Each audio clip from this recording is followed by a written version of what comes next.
Peter, tell us about the details of this meeting between regulators and these big gaming stocks. Yeah, so earlier this week, 4 different regulatory agencies brought in the big games companies, and they talked to them about how they need to tighten their oversight of the games industry. They really emphasized a couple of different points. One is that the games companies need to break their focus on making money out of this business. They need to move away from focusing solely on profits.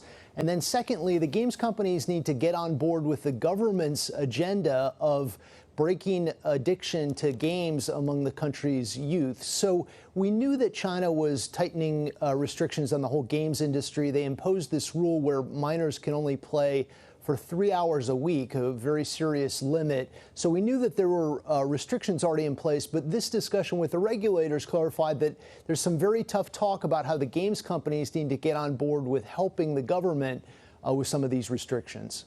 No wonder we saw that slump in gaming stocks, as this GTV chart on the Bloomberg shows, and really not helping sentiment. Also, another SCMP report about gaming approvals.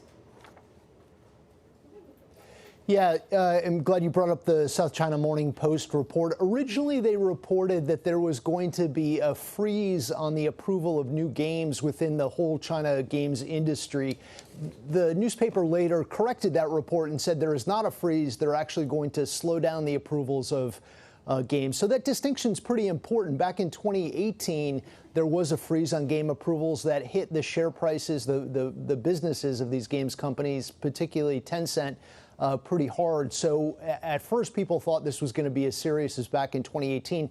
Now that there's this slowdown on the approvals of games, it's a little bit less serious. It still means that they need to get on board, though, with this agenda of the government in terms of how the country's youth deal with these games. So it's still negative news overall for the games business, but it's not quite as bad as that original report had conveyed.